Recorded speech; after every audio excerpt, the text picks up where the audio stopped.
free app. So in-app purchase does work. It's definitely a good strategy. I guess you could say that having a free and a paid version will get you more visibility in the App Store, right? Because if you just have a free version, you can only appear in the free and top grossing list if you have in-app purchase. But if you have light and paid, you're going to appear in all three, potentially twice, right? For some of them. So that's one way. And I think it's always good to have more real estate in the App Store. More ways to find your app is always good.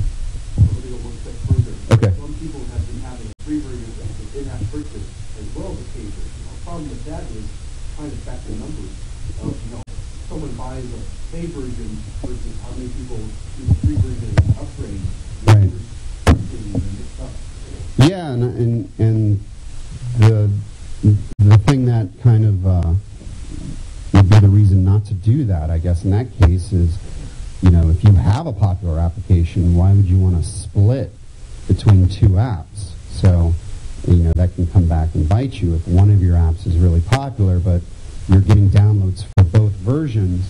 It would certainly be better to have it all aggregated on one, and that way you get a higher rank overall, since that's what it's all based on, downloads and total revenue. Okay.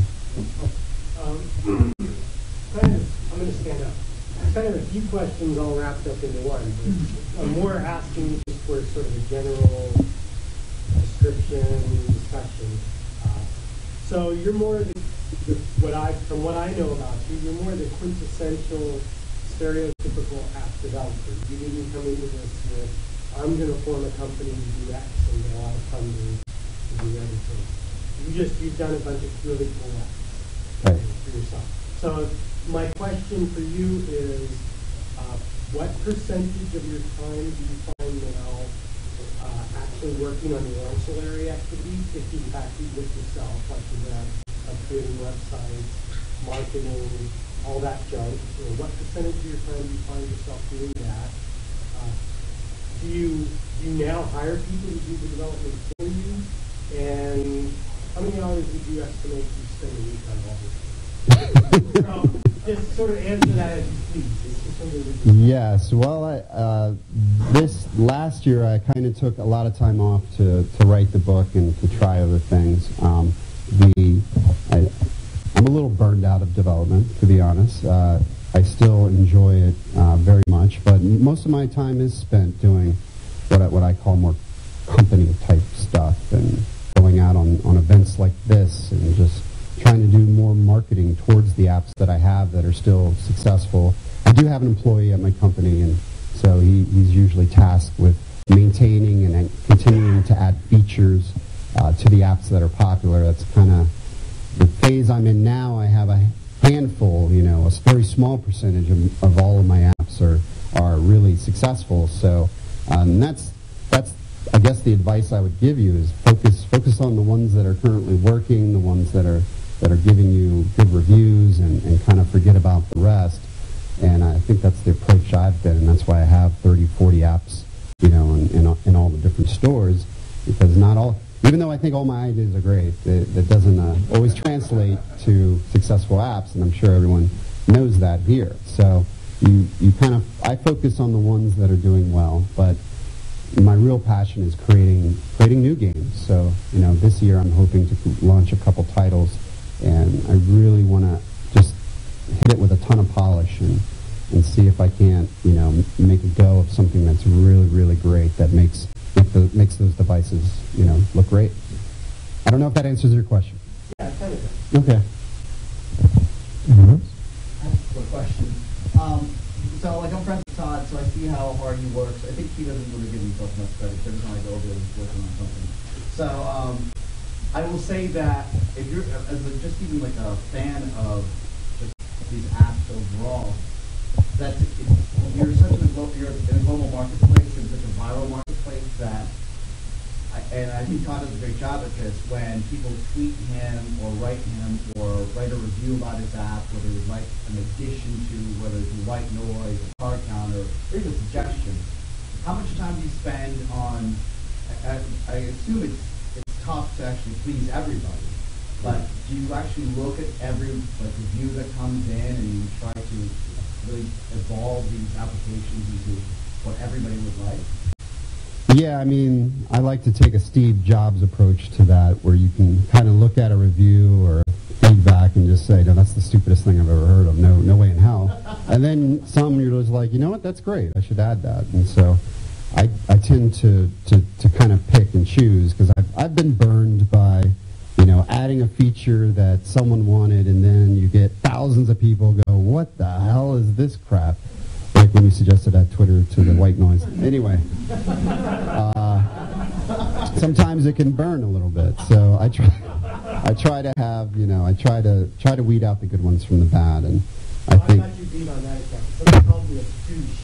I don't know. I might be able to go head to head with you. Sometimes it's a lot of fun reading these reviews. You got to have thick skin. But no, like one of my favorites is like someone. I remember this wasn't game related, but white noise. Someone asked they wanted me to add a sound because they could only sleep to their hair dryer, and they would leave their hair dryer on in their bathroom all night long. And she said she burned up 6 a year, and if I could just add that sound, and I was like, yeah, I don't want you to burn your house down. And then it was just this huge backlash of, what the hell is there a hairdryer in white noise for? And I was like, well, I'm trying to save someone's house. I can't respond on iTunes. That's the problem. Do you spend any time learning about pirates? No. Oh, well, I tried once. Yeah, I gave up. I wanted to track it, and I added some library that can track, but it just didn't work very well. And I was like, you know what, I'm spending more time on this. And I think most people say at the end of the day, those are the people that are not going to pay for it anyway. And you know what, they're at least somehow promoting your app in some way. So that's the way I try to look at it. Try not to get bent out of shape for Pirate. It's everything. Even this book, I was just like, what the hell is it doing on the Pirate Bay? It is. I was like, what the hell is it doing there? Oh, well, I guess it's free promotion. Yeah. When you release your application, besides telling your friends or put it on the Facebook site, you send a press release out, maybe a press release services? No, I've never done that. Magazines, or those people who used to do 10 years ago for the Mac community, that's usually different now. Yeah. Anyone you contact to promote it, any user groups or anything like that? I like to go out to the different bloggers like I talked about. If you can get mentioned on Touch Arcade, it's amazing. So you want to reach out to where people are actually reading, and so yeah, I don't think people are reading press releases. And I've been fortunate to have a lot of press contacts, and I remember asking Mike Musgrove of the Washington Post, I'm like, do you guys read press releases? And I don't know if I should do them or not. And he's like, no, I never. Like, it just goes into my junk box. So based on that comment, I was like, well, what's the point?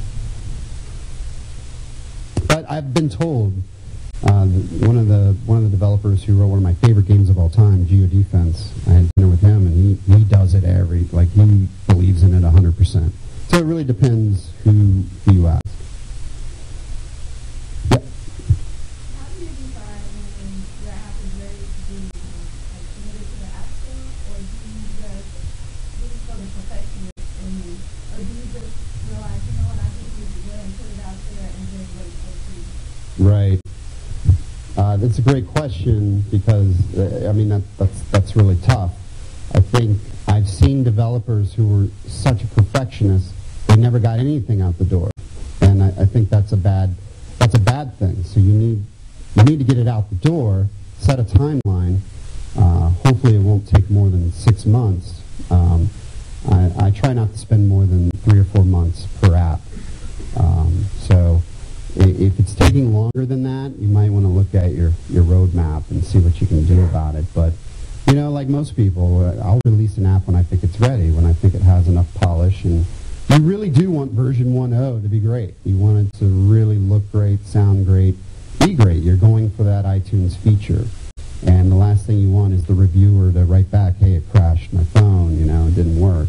So, yeah, when you think it's ready, it's fully tested, and it has the level of polish you think it could warrant being featured, I think you should release it.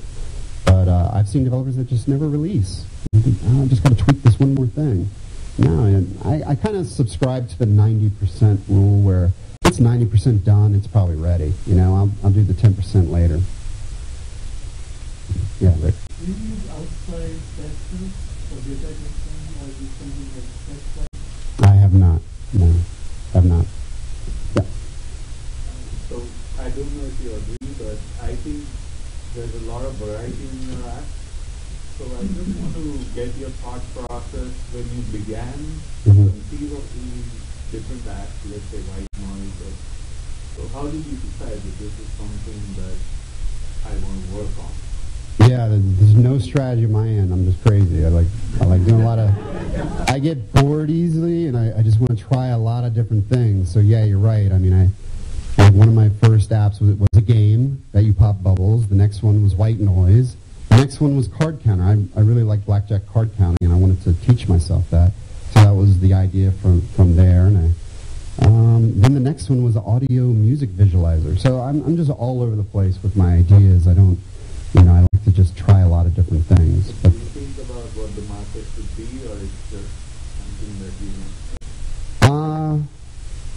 I do think so. How the market will receive it. I think at this point, you want to look at what's popular. I mean, you're being told what people are buying, so you can kind of get an idea. What do people like playing? Well, you just look at that top 100 list, and you're going to see it's all games, or at least 90% are games. So when I do market research, I really just go to iTunes to see what people are buying. I look at the top grossing is an amazing view, because you're going to see most of the top apps were free. So obviously not purchasing is working, and a lot of them are social apps that are integrating with Facebook. So you can kind of see where the market is going just by looking at that snapshot, and so I do that from time to time. Yes? So how do you protect yourself from fast followers? What is your defensibility strategy? Do you look for any sort of technical functionality or